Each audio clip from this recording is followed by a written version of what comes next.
he unzipped his pants and he pulled out his and he didn't say anything to me. Dans les coulisses d'un centre de détention fédéral, un silence oppressant étouffe une vérité glaçante. Une gardienne enceinte disparaît sans laisser de traces, un enregistrement vidéo mystérieux surgit d'un flux interdit, et un système censé protéger la loi semble conspirer pour effacer toute preuve. Entre manipulation, menaces invisibles et disparitions inexpliquées, cette histoire dévoile comment le pouvoir peut transformer un lieu de justice en machine à dissimuler l'indicible. Plongé au cœur d'un scandale où chaque seconde compte, mais où le temps lui-même semble effacer la mémoire. Il a abaissé sa fermeture éclair. Il a sorti son sexe. Et il n'a rien dit. Face à lui, une surveillante fédérale, enceinte, affectée à l'unité d'isolement. Il n'y avait qu'un seul détenu dans cette aile, Sean Combs, connu sous le nom de Didi. Aucune alerte n'a été déclenchée. Aucun enregistrement. Aucun rapport. Personne n'a parlé. Jusqu'à ce qu'un matin, un premier signal émerge. Pas d'avocat, pas de lettre anonyme. Juste une feuille froissée, manuscrite, et une phrase d'ouverture. Il savait que je ne dirais rien, parce que nous étions seuls. Ce fut aussi le moment où une caméra du couloir cessa de fonctionner pendant exactement 17 minutes. Une panne soudaine, survenue lors du dernier quart de nuit de la surveillante. Cette même nuit, toutes les données de surveillance ont mystérieusement disparu du système central. Aucune confirmation officielle n'a été donnée sur ce qui s'est produit dans la cellule. Mais aujourd'hui, cette femme est enceinte. Et d'après les examens médicaux, la date de conception correspond précisément à cette nuit-là. La véritable question dépasse la notion de bien ou de mal. Comment un centre censé faire respecter la loi a-t-il pu devenir l'instrument d'un silence complice? Et si tout cela s'est vraiment produit, alors cela a été permis. Ce n'était pas un cas isolé. Une enquête interne a révélé des incohérences troublantes dans les systèmes de surveillance de l'unité d'isolement. Les enregistrements montrent qu'un unique accès électronique a été déclenché par cette surveillante, juste avant l'interruption. Aucune autre ouverture de porte n'a été détectée durant cette période. Lors du rétablissement du système, la première image capturée montre une lumière de secours vacillante, signe clair d'un sabotage de l'alimentation électrique. Aucun entretien n'avait été programmé. Un rapport de maintenance rédigé à la hâte a tenté d'expliquer cela comme une baisse de tension inexpliquée. Mais aucune équipe technique n'a été déployée cette nuit-là. Lors du rétablissement du système, la première image capturée montre une lumière de secours vacillante, signe clair d'un sabotage de l'alimentation électrique. Aucun entretien n'avait été programmé. Un rapport de maintenance rédigé à la hâte a tenté d'expliquer cela comme une baisse de tension inexpliquée. Mais aucune équipe technique n'a été déployée cette nuit-là. Quelques semaines plus tard, la surveillante a été admise à l'infirmerie, épuisée, nauséeuse. Le test de grossesse a confirmé qu'elle était enceinte depuis exactement la durée écoulée depuis la fameuse nuit. Depuis, elle a quitté son poste, sans justification. Une demande de transfert a été soumise peu après, également sans explication. Puis, un document manuscrit de 2 pages est arrivé au bureau de la sécurité. Elle y affirme avoir été contrainte. Elle y décrit une radio brouillée, une caméra déconnectée, des lumières passées en mode secours. Elle ne pouvait pas s'échapper. Personne n'a répondu à ses appels. Et lorsqu'elle a finalement réussi à sortir, il lui aurait dit une seule chose. Maintenant, qui va te croire? Entre le début du printemps et le début de l'été, 3 pannes inhabituelles du système ont été signalées dans la même aile. Toutes sont survenues dans une plage horaire restreinte, et 2 d'entre elles coïncidaient avec les tours de garde de 2 autres femmes. L'une a depuis quitté son poste, l'autre est en congé prolongé. Aucun rapport d'anomalie n'a été rempli. Un document interne ayant fuité révèle que l'une de ces femmes aurait également été menacée verbalement par Didi lors d'une distribution de repas. L'affaire s'est soldée par un simple avertissement verbal, sans trace officielle. La question principale n'est plus simplement ce qui s'est passé ce soir-là. Mais qui a permis que cela se produise? Pourquoi aucune redondance du système n'a fonctionné? Pourquoi n'y avait-il aucune surveillance croisée, contrairement aux protocoles habituels? Et surtout, si la caméra a été désactivée intentionnellement, qui a couvert cet acte? Qui Qui avait le pouvoir de faire ça? Un technicien en cybersécurité a formellement déclaré aux enquêteurs qu'il était impossible de désactiver la caméra Canada 17 à distance. Une telle opération exige un accès physique à un panneau de commande restreint situé au 2e étage, un code d'autorisation interne, et une activation manuelle à partir du tableau électrique principal. En clair, quelqu'un devait se rendre sur place, déverrouiller la salle de contrôle, manipuler les équipements, puis repartir. Pourtant, aucune trace d'entrée n'a été enregistrée à ce moment-là. Pas un seul badge. Pas un seul accès consigné. Alors la question s'impose, est-ce que les enregistrements ont été effacés? Ou existe-t-il un accès fantôme, capable de contourner tout le système? Et surtout, qui protège ces failles? Peu après, un bout de papier a été retrouvé glissé sous la porte de la salle de repos des surveillantes, dans la zone administrative. Anonyme. Écrit à la main. Sans empreinte. Un seul message, glaçant. Tu ne mettras pas cet enfant au monde si tu ouvres la bouche. Aucune enquête ouverte. Aucune mesure de protection pour la plaignante. Aucun message d'alerte aux autres agents. Le silence a tout englouti. Didi, lui, est toujours en cellule. Pas de transfert.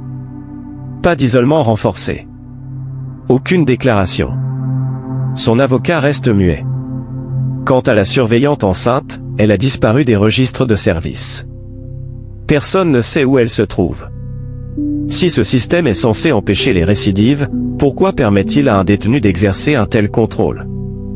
Et si c'était un cas isolé, pourquoi les signaux d'alerte existaient-ils déjà avant? Ce n'est pas la première fois. Et tant que ceux qui détiennent le pouvoir se tairont, ce ne sera pas la dernière. Deuxième alerte. Un avertissement sous la porte. Un agent d'entretien a découvert un papier plié profondément coincé sous la porte de la salle B107, celle assignée autrefois à la surveillante disparue. L'écriture était récente, tracée au marqueur noir. Le message était le même, mot pour mot. Tu ne mettras pas cet enfant au monde si tu parles. La pièce est pourtant couverte par une caméra à angle large. Mais un rapport technique révèle qu'elle a cessé d'enregistrer quelques heures avant la découverte du message. Et l'incident est passé inaperçu jusqu'à ce qu'un employé le signale oralement, bien plus tard. L'enregistrement manquant empêche de retracer qui a déposé la menace. Aucune empreinte. Aucun visage. Rien. Ce qui est certain, c'est que ce message est apparu juste après le dépôt officiel de la plainte. Une coïncidence trop parfaite pour ne pas y voir un acte de représailles. La victime, toujours enceinte, n'a plus été aperçue dans les couloirs de l'administration. Et malgré cela, aucune mesure de protection n'a été prise. Aucun renforcement de la sécurité. Aucun agent affecté à sa surveillance. Dans un rapport interne, le chef de la sécurité a simplement noté une phrase. Aucun risque accru identifié. Le document a été validé et envoyé, sans révision. Sans vérification externe. Les données d'accès électronique autour de la pièce B107 révèlent 5 passages enregistrés durant la période concernée. 4 provenaient du personnel de nettoyage. Le 5e, enregistré au milieu de la nuit, provenait d'un badge non identifié, marqué d'un code gris généralement attribué à des techniciens temporaires ou des équipes externes. Aucun nom associé. Aucune correspondance retrouvée. Et dès la fin de la journée, ce badge avait disparu du système central. Les enquêteurs fédéraux ont alors conclu que le système avait été manipulé de l'intérieur, vraisemblablement par un employé haut placé. Cette suppression de données s'inscrit dans une série bien connue, c'est la 3e fois que cela se produit, en moins de 3 mois. Et toujours dans des zones où des femmes sont impliquées. Une réunion confidentielle s'est tenue peu après, avec les représentants du FBI, de l'administration pénitentiaire et du comité de supervision. Le compte-rendu de cette réunion ne contient qu'une seule phrase. Les preuves sont insuffisantes pour affirmer que Didi est directement lié au message. Jusqu'à présent, c'est la seule conclusion officielle communiquée. Pourtant, selon une source ayant consulté le dossier médical de la surveillante TD, celle-ci aurait été transférée dans un lieu tenu secret, hors du périmètre de contrôle du centre de détention. Motif inscrit, retrait pour stress psychologique aigu. mais aucune unité n'a reconnu avoir effectué ce transfert. Aucun protocole de protection ne figure dans le système. Aucune trace administrative, hormis un code interne d'urgence, sans justification. Son nom a été supprimé de tous les registres. Alors, s'agissait-il réellement d'une mesure pour la protéger? Ou était-ce une façon discrète de faire disparaître une voix devenue gênante? Si elle n'existe plus dans les fichiers, si elle n'est plus présente physiquement, si elle n'a plus de canal pour parler, qui défendra ces accusations? Depuis ce jour, aucune mesure disciplinaire n'a été prise contre Didi. Aucune extension d'enquête. Aucun isolement. Aucun retrait de ses privilèges. Les choses continuent comme si de rien n'était. Sauf pour une chose, la peur. Si une surveillante peut s'évanouir dans le silence après une simple plainte, après une panne de caméra, une porte ouverte, qu'adviendra-t-il des autres? Celles qui faisaient les rondes de nuit. Celles qui ont quitté leur poste sans explication. Celles qui ont vu, mais n'ont jamais parlé. Personne ne mentionne cette note. Mais tout le monde sait qu'elle a existé. Et si son message disait vrai, alors la prochaine étape ne sera plus un avertissement. Ce sera une punition. Chapitre 3, la personne effacée du système. Une mise à jour discrète a été apportée à la base de données interne du Centre fédéral de détention. Le nom de la surveillante TD a été supprimé, classé sous un code d'ajustement administratif spécial. Aucune décision officielle n'est liée à cette suppression. Aucun motif précisé. Son identifiant a été désactivé. Ses coordonnées personnelles effacées du réseau interne exactement un jour et demi après le dépôt de sa plainte. Cette action a été exécutée depuis un serveur à accès ultra restreint, situé au cœur du bureau de coordination du 4e étage. 2 personnes seulement possèdent l'autorité de déclencher ce type d'effacement à ce niveau, le chef des ressources humaines fédérales et le directeur adjoint du centre. Aucune information ne permet d'identifier lequel des deux a agi. Aucun contre-examen n'a été demandé. Et ce retrait administratif ne s'est accompagné d'aucune enquête. Aucun suivi médical. Aucun programme de relogement sécurisé. Rien. Plus tard, une version papier du planning du personnel a été imprimée pour la nouvelle semaine. À côté du nom de TD barré du reste figurait un code, MNR, pour mentalement non réactif. Ce code est réservé aux employés considérés comme psychologiquement indisponibles après un traumatisme grave ou isolé pour des raisons exceptionnelles. Pourtant, aucun médecin n'a signé ce diagnostic, et aucun ordre médical n'existe à son sujet. Elle avait été rayée. Plus d'adresses. Plus de lignes directes. Plus de rapports de sécurité. Son profil entier email, empreinte, dispositif d'authentification a été effacé du système, sans qu'aucune demande de restauration ne soit faite. Dans les archives, une copie de sa lettre manuscrite existe encore. Elle repose dans le sous-sol, dans une section intitulée « Preuves non traitées », aux côtés des rapports techniques sur les précédentes coupures de caméra. Mais cette section n'est sous la responsabilité d'aucun service d'audit. Aucune date limite. Aucun responsable désigné. Le dossier est là, oublié. Dans l'après-midi, Didi a bénéficié d'un entretien privé avec son avocat, dans une salle réservée, isolée. Durée de la session, 49 minutes. Normalement, les détenus sous enquête n'ont pas droit à des rencontres non supervisées. Pourtant, aucune trace d'un surveillant n'apparaît dans le registre. La caméra de la salle fonctionnait normalement, mais l'enregistrement a été classé accès restreint, code urgence M7. Seul un très haut niveau d'autorisation permet d'y accéder. Personne n'a officiellement établi de lien entre la suppression du profil de TD et cette rencontre privée. Mais dans les cercles internes, les questions commencent à circuler. Pourquoi une plaignante aurait-elle été effacée du système à peine un jour et demi après avoir dénoncé les faits? Pourquoi aucun protocole de protection n'a été activé? Et si elle a réellement été placée sous protection, pourquoi personne au centre n'a été informé de sa localisation? Est-elle encore en vie? Est-elle seulement en sécurité? Son absence n'a jamais été rendue publique. Pourtant, elle s'est répandue comme une rumeur qui glace le sang. Peu à peu, le personnel ayant travaillé dans le bloc d'isolement a commencé à demander des mutations. Certains ont posé des congés sans explication. D'autres ont prétexté des arrêts maladie, sans prévenir. 3 techniciens ont demandé à être dispensés de tout service de nuit dans cette section. Un agent de surveillance, présent lors de la fameuse nuit, a demandé son transfert dans un autre état. Et pendant la réunion du jeudi matin, personne n'a osé évoquer TD. Mais sur le planning imprimé du service de nuit, son poste n'était plus vacant. Il avait été remplacé par un nouvel arrivant. Un homme.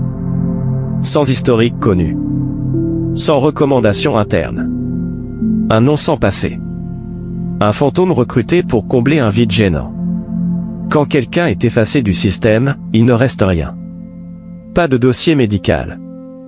Pas de plainte officielle. Pas de trace d'alerte. Juste ce qu'il a pu laisser, s'il en a eu le temps. Et si ce système peut réduire au silence une personne qui ose parler, qu'est-ce qui l'empêche de faire la même chose au prochain? Chapitre 4, la réunion sans enregistrement. Dans une salle isolée du centre, une rencontre confidentielle a eu lieu. Le détenu Sean Combs, matricule CBX 143, a été escorté dans une pièce dédiée aux consultations juridiques privées. Durée de l'entrevue, 49 minutes. Le dossier précise qu'il s'agit d'un entretien confidentiel avec son avocat, sans contact avec des tiers. Mais étrangement, aucune signature de surveillant n'y figure. Aucun mémo de validation. Aucun badge de présence consigné. Et pourtant, la caméra fixée au plafond de la pièce fonctionnait normalement, selon le système interne. Tout semblait en ordre. Jusqu'à ce qu'on tente de récupérer l'enregistrement plus tard dans la journée. Impossible d'y accéder. Toute la séquence a été marquée accès restreint code urgence M7. Ce code n'est activé que dans les affaires classifiées, impliquant des individus liés à des enquêtes multi-agences ou des désignations de sécurité nationale. Et au sein de cet établissement, personne ne détient l'autorisation nécessaire pour l'appliquer. Les journaux d'accès ont été bloqués par un pare-feu interne. Aucun employé du centre ne peut franchir cette barrière sans habilitation externe. L'avocat de Didi, interrogé sur le contenu de la réunion, a simplement répondu. Secret professionnel. Interrogé sur un éventuel transfert de documents, il a répété. Protégé par le droit à la confidentialité. Mais un technicien temporaire, affecté à l'audit sonore des équipements, a découvert un enregistreur dissimulé sous une chaise de la salle. Pile retirée. Appareil non répertorié. Aucune fiche d'entrée. Aucune signature. Cet appareil ne provenait pas de l'inventaire du centre. Il n'a pas été placé aux archives. Il a été transmis directement à la division de sécurité interne, une entité spéciale relevant du directeur adjoint du centre. Aucune preuve d'enregistrement. Aucune photo. Aucun rapport d'analyse. L'objet a disparu dans les méandres d'un circuit sans surveillance. Après la réunion, Didi a été reconduit dans sa cellule, via un itinéraire secondaire, évitant tous les points de contrôle. L'ordre de transfert portait la mention « Protocole accéléré code CS3 ». Un code réservé aux détenus présentant une instabilité mentale aiguë ou nécessitant une réduction drastique de leur exposition.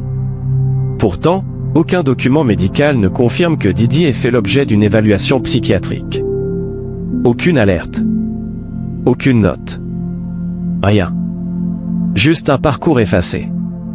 Et une vérité qui s'effrite à mesure que le système referme ses portes. Plus tard dans la soirée, 3 techniciens temporaires ont été retirés du bloc C, officiellement pour une « mise à jour système ». L'un d'eux, un ingénieur spécialisé en cryptographie, a rapidement demandé à ne plus effectuer de service de nuit pour le reste de la semaine, invoquant une pression opérationnelle devenue insupportable. Aucun certificat médical n'a été fourni, aucune évaluation médicale n'a été jointe. La véritable question n'est pas ce qui a été dit lors de cette réunion, mais qui a ordonné que cela reste à jamais secret. Pourquoi les images vidéo ont-elles été classées confidentielles? Pourquoi un code d'urgence aussi rare que le M7 a-t-il été appliqué à une consultation légale? Pourquoi, le même jour, la plaignante a-t-elle été purement et simplement effacée des registres alors que l'accusé était déplacé sans aucune inspection? Aucune responsabilité officielle n'a été revendiquée. Pourtant, quelqu'un a décidé que cette réunion devait être protégée. qu'elle devait rester inconnue, sans preuve, sans témoin, sans voix. Si toutes les menaces s'exécutent dans le silence absolu, alors ce système fonctionne à la perfection. Une personne disparue. Une réunion invisible. Un détenu toujours présent, mais jamais vraiment incarcéré. Chapitre 5, le dossier sans cachet. Lors d'un nouvel examen des enregistrements vidéo du couloir C, un inspecteur a découvert un paquet de documents non catalogués, sans numéro d'archive, sans tampon administratif, ni note officielle attachée. En première page, un titre clair, proposition d'évaluation des risques pour la gestion isolée du détenu CBX3. Le mot « isolé » revient à 9 reprises dans ce dossier. Il est souvent accompagné d'expressions telles que « réduction des accès », « suppression des contacts personnels », « limitation des communications » et « contrôle strict de la visibilité des informations ». Aucune signature. Aucun visa. Aucune date précise. Pourtant, le document respecte parfaitement le format officiel utilisé dans le système interne de la prison fédérale. Une section frappante indique: en cas de provocation ou de perturbation de l'environnement interne, il est recommandé de réduire l'interaction directe avec le personnel, de privilégier un personnel à faible potentiel de conflit, de minimiser les rapports de détails mineurs et de restreindre l'accès aux dossiers aux niveaux externes. Ce passage a été souligné à la main, en rouge, avec une question griffonnée à côté. Qui a autorisé cette directive? Personne ne le sait. L'unité fédérale d'investigation a immédiatement ordonné un confinement de 48 heures dans la zone d'archives du sous-sol, afin de retracer l'origine de ce document. Mais, en moins de 2 jours, le confinement a été levé par la division interne de la sécurité, sans preuve de falsification. Le dossier complet a été remis à l'archive. Sauf ce paquet mystérieux qui, lui, n'a jamais été enregistré officiellement. Et à la fin de la journée, il avait disparu de la section 4B. Aucune sauvegarde numérique. Personne ne sait qui l'a déposé là. Aucun membre du personnel n'a reconnu avoir eu accès à cette zone récemment. La question n'est plus de savoir si le système cache quelque chose, mais depuis combien de temps. Si le document est faux, pourquoi correspond-il parfaitement aux normes internes? Si le document est vrai, pourquoi personne ne revendique une directive qui préconise la réduction des contacts, la limitation des rapports et le suivi minimal? En dernière page, une phrase inquiétante. La situation concernant la surveillante TD doit être close rapidement afin d'éviter des conséquences en chaîne. Sans signature. Sans confirmation d'auteur. Mais c'est la première fois que son nom apparaît dans un document à portée opérationnelle, même en simple note de bas de page. Plus tard dans la journée, l'équipe d'audit interne a été retirée du sous-sol. L'inspection a été suspendue indéfiniment, sans aucune date prévue pour une reprise. Le rapport de synthèse finale indique simplement: origine non vérifiée, non recevable comme preuve. Pour ceux qui restent encore enfermés dans ce centre, ceux qui continuent de faire leur ronde nocturne dans le couloir du bloc C, la simple existence de ce document, même pour quelques heures, prouve une chose: quelqu'un savait déjà ce qui allait arriver. Personne n'a signé ce document, mais le système avait déjà commencé à appliquer tout ce qui y était décrit. Et si des directives comme celle-ci sont jugées inutilisables en tant que preuve, alors qu'est-ce qui pourrait suffire? Une nuit, un groupe d'ingénieurs en sécurité a récupéré des données brutes sur un disque externe, un appareil relié à la caméra du couloir C lors de la fameuse nuit de mars. La vidéo retrouvée, bien que floue et sans son, couvre exactement la période où la caméra était officiellement hors service. L'image montre un angle décalé, hors axe, qui révèle l'entrée du quartier d'isolement C.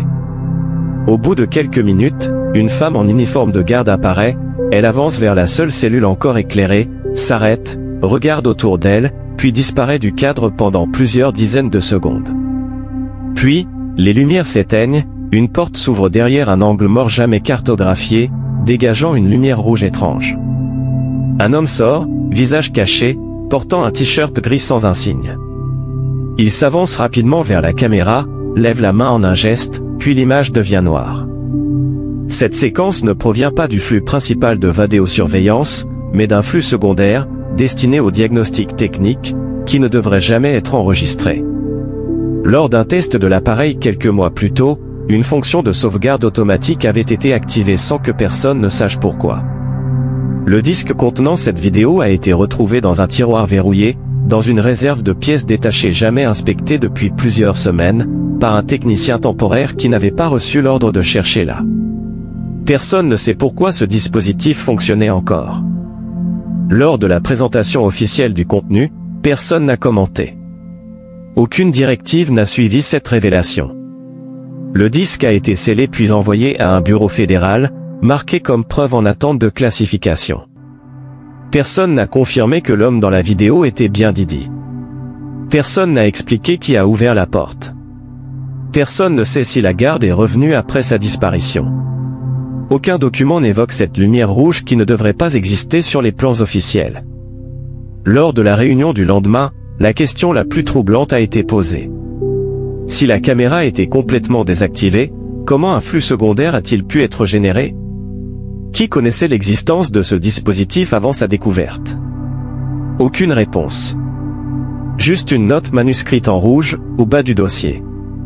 Est-ce une erreur système ou une preuve laissée intentionnellement?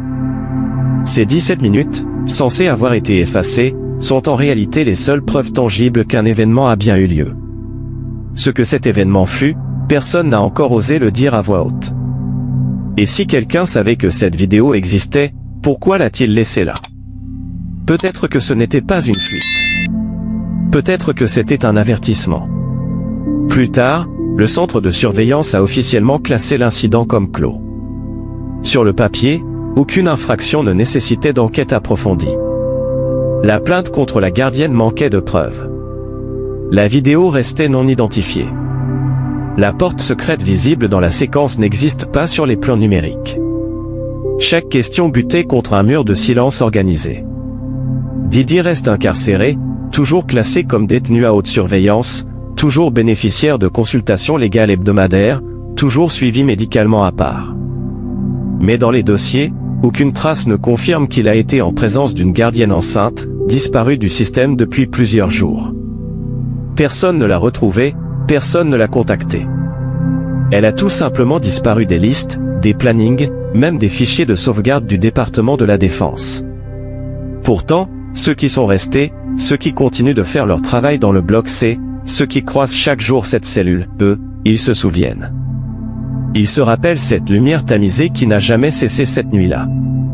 Ils se rappellent des pas dans le couloir, des présences qui se sont arrêtées puis volatilisées. Ils se souviennent des signaux qui se sont éteints soudainement. Ils se rappellent quelqu'un qui n'a plus de nom dans le système. Aucun d'eux n'a été interrogé.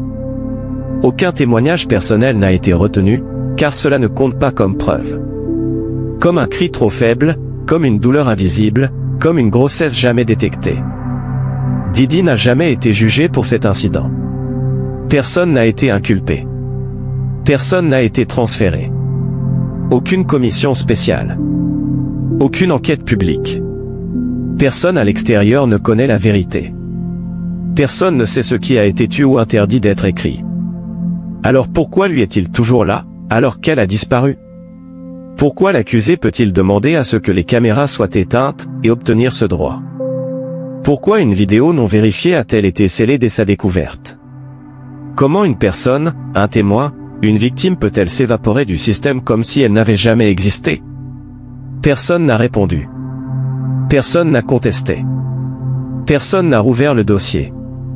Il ne reste qu'une seule question, persistante, lancinante. Si c'est la vérité, que protège ce système? Et si c'est un mensonge, qui possède le pouvoir de construire une telle illusion parfaite?